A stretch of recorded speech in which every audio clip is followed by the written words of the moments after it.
Programa patrocinado por Bodegas Marqués de Cáceres.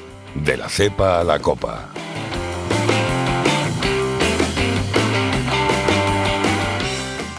Hola, buenas a todos y bienvenidos a un programa más de inversión con nombre propio. En el día de hoy vamos a hablar acerca del sector del lujo y para ello tenemos el placer de contar por un lado con Carlos, que trabaja en la gestora de GAM. ¿Qué tal, Carlos?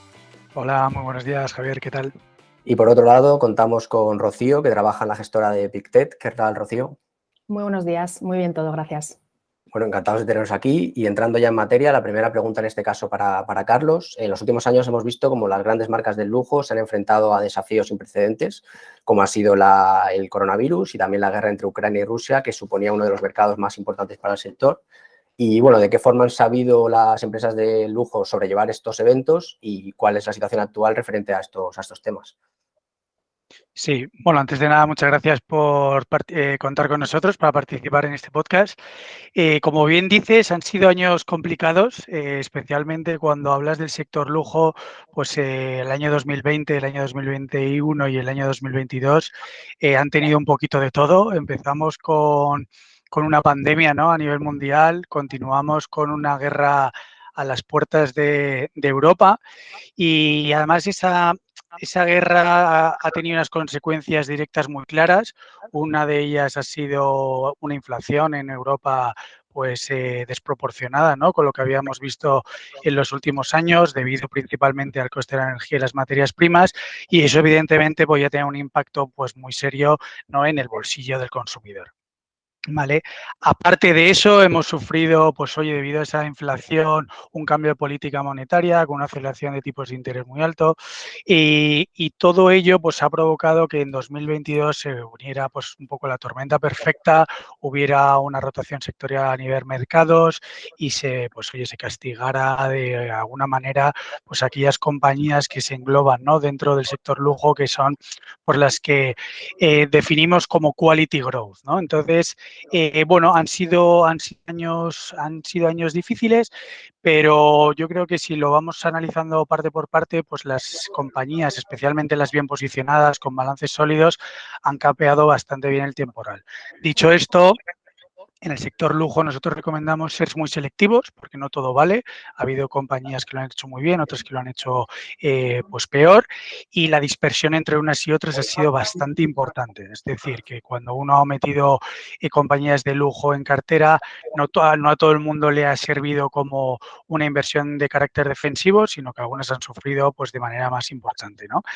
En lo referente a la pandemia, las compañías, ¿no?, las grandes compañías de lujo hicieron un gran esfuerzo por reducir su base de costes fijos y con ello se intentaba mantener, aunque fuera de manera a nivel porcentual, los mismos niveles de márgenes con los que se contaba en periodos prepandemia, ¿no?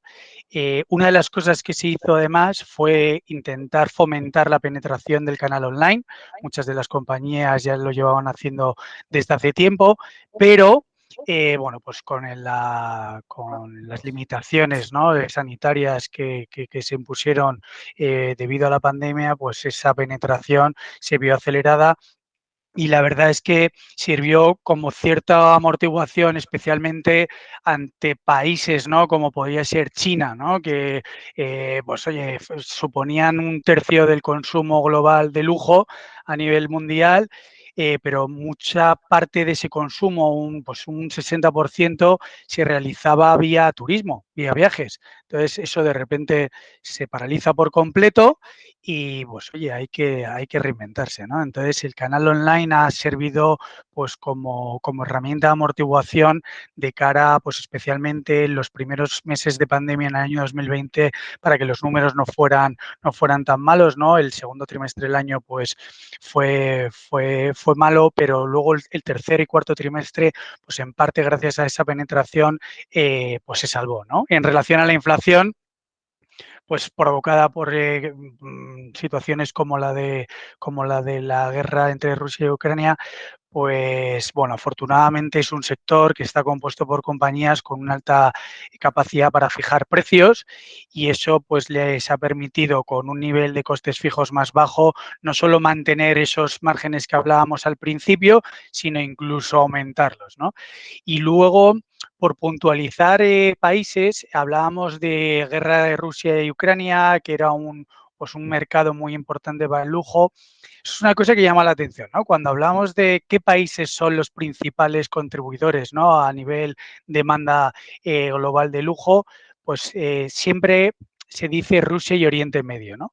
En esos países hay individuos, ¿no?, con un nivel patrimonial altísimo, que con carácter individual pueden consumir pues una cantidad importante de lujo.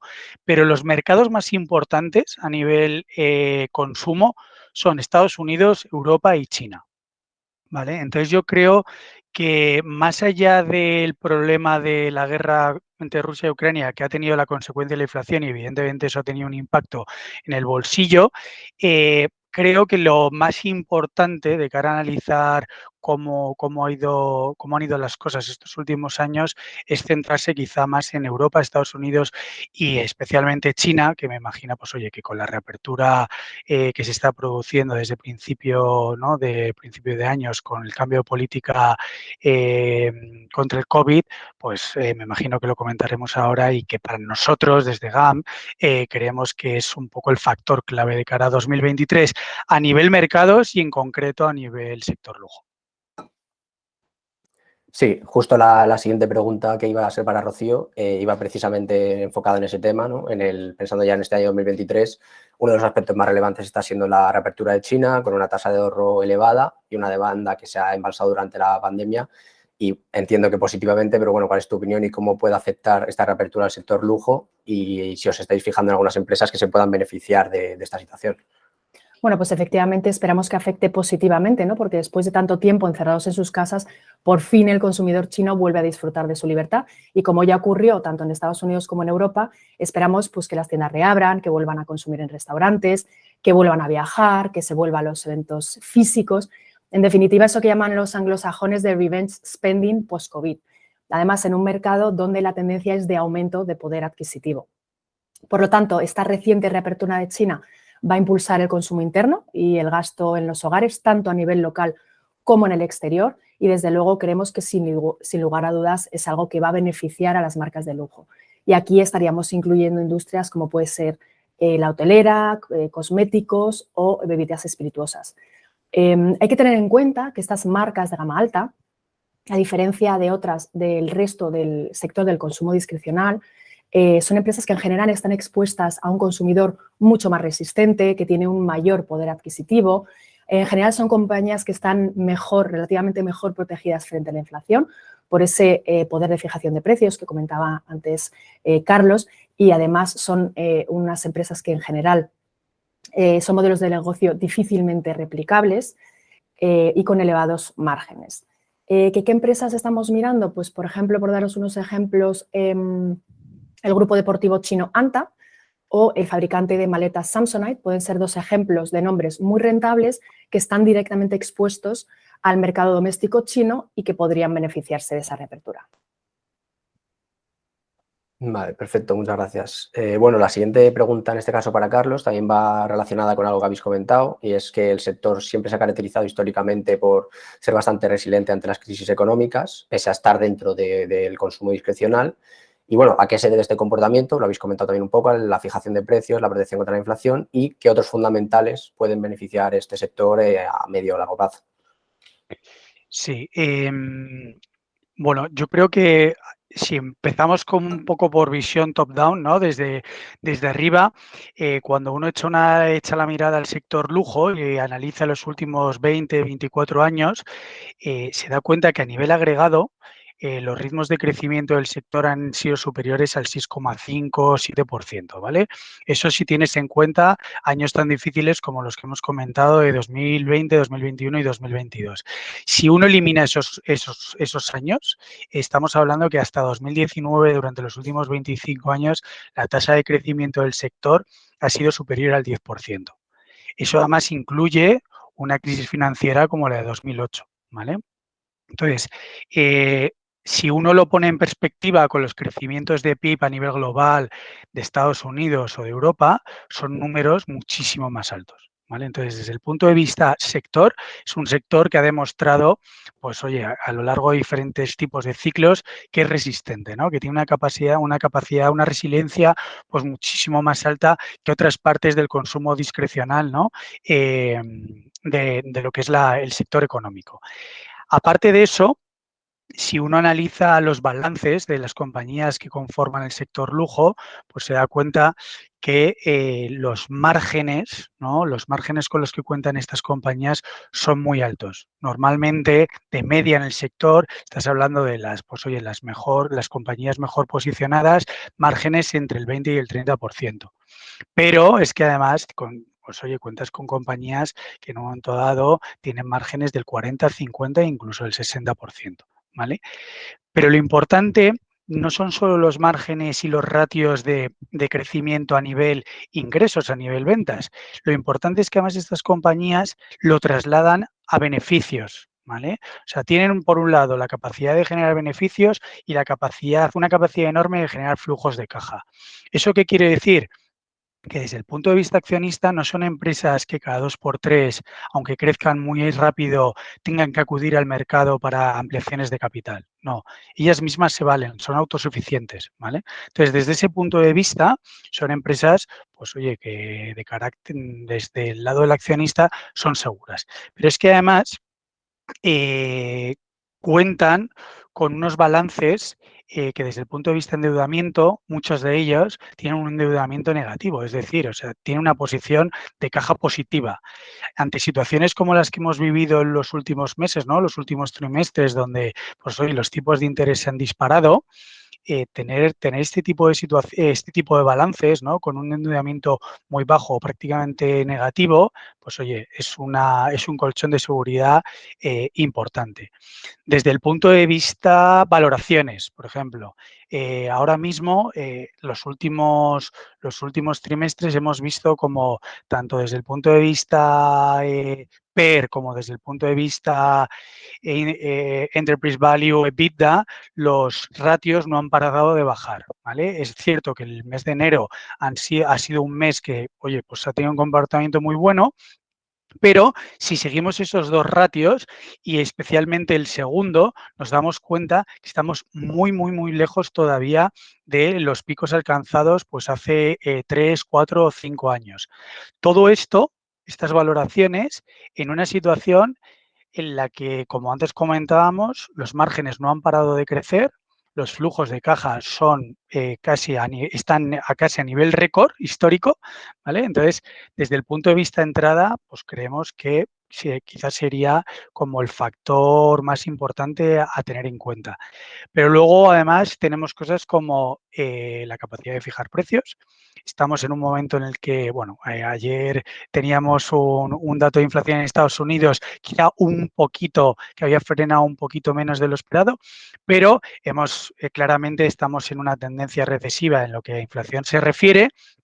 Y lo que nunca ha pasado en el sector lujo es que las empresas suban precios, ¿vale? Para adaptarse a una nueva coyuntura económica, a una coyuntura inflacionaria y que luego a continuación bajen, ¿vale? Eso no va a pasar. Entonces, estamos en una situación en la que estas empresas han sido capaces de adaptarse y ahora, encima, la inflación va a bajar. Eso quiere decir que los márgenes van a mantenerse o incluso superarse, ¿no? Desde el punto de vista de reapertura China y Estados Unidos, ¿no? Lo comentaba antes Rocío, para nosotros es muy importante el nivel de gasto que supone la reapertura china. Como bien comentábamos, se dejaron de hacer en el año 2019 el número de viajes más o menos realizados por por población china al resto del mundo andaba en los 170, 180 millones. El año pasado hubo 8 millones. Es decir, hubo una diferencia de 162 millones de viajes. Eso trasladado a números es más o menos como unos 35.000 millones de euros. ¿Vale? Evidentemente, eso no va a aparecer en el sistema en cuestión de 2 o 3 meses, porque necesitamos que haya más capacidad a nivel, pues, flotas aéreas, ¿no? Antes tú tenías 3, 4 vuelos diarios de Shanghái a París y ahora tienes, creo que 3 o 4 a la semana, como mucho. Entonces, se tiene que reajustar el sistema, pero en lo que son los próximos 12, 18, 24 meses, todo ese dinero va a entrar en el sistema. Entonces, creemos que es una inyección de capital muy importante. En Estados Unidos, ha habido momentos en los que se dudaba, ¿no? Si Estados Unidos iba a seguir siendo el motor del sector lujo, pues un poco debido a las políticas de la Fed. Venimos de crecimientos en Estados Unidos de un 40, 50, 60%. Evidentemente, esos ratios no son sostenibles, ¿vale? Al final hemos vivido un poco de las ayudas que se realizaron en 2020 y 2021, pero no creemos que estemos al borde del precipicio, ni muchísimo menos. Cuando uno analiza por renta disponible Estados Unidos, el primer quintil e incluso el segundo, a nivel patrimonial están en máximos históricos, a nivel ahorro están en máximos históricos. Evidentemente hay una parte de la población que esas ayudas las ha consumido y se ha quedado fuera del sector lujo, ¿vale? Pero esos 2 quintiles están en máximos históricos. Entonces, pues oye, ¿qué ratios de crecimiento del 30 o 40% no vamos a ver? Totalmente de acuerdo. Pero que vamos a estar a lo mejor en ratios del 10-15% y luego estabilizarnos en ratios del 5 o 10%, esas son nuestras tesis, ¿no? Por las que creemos que, pues oye, desde el punto de vista ahora de entrar en lujo, quizá tenga mucho sentido, ¿no? Y luego hay 2 cosas importantes de cara al sector lujo a largo plazo. Una es la clase media. Al final, lo que comentábamos al principio, hay veces que confundimos pues, ciertos países con individuos muy ricos con países que quizá tienen una renta per cápita más baja, pero cuya clase media es muchísimo más grande y muchísimo más diversificada. Para nosotros eso es lo importante, ¿vale? La clase media no para de crecer y especialmente la clase media emergente. Y si nos centramos en la clase media emergente asiática, ya no, ni te cuento, ¿no? Entonces, eso sería otro fundamental de cara a por qué invertir en el sector lujo a largo plazo, ¿no? Y ya por último, creemos que una de las cosas que han hecho muy bien las compañías de lujo y que quizá, pues oye, con una visión a 5, 10, 15 años vista, tiene mucho sentido y es importante, es que cada vez están consiguiendo que los consumidores de lujo sean más jóvenes a través del metaverso, a través de, pues oye, los videojuegos, ¿no? El gaming.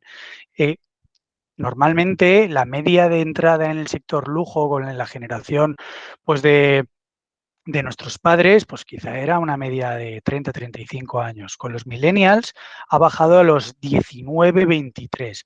Pero es que con la generación Z estamos hablando que entran a consumir lujo con 15 años.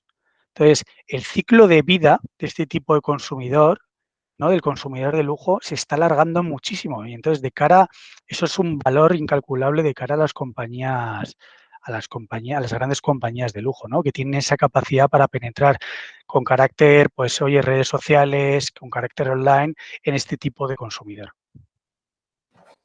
Sí, como comentas, la verdad es que da la sensación de que todos los factores están como beneficiando a este tipo de sector, las tendencias de consumo, la reapertura de China, la inflación que parece que puede empezar a remitir.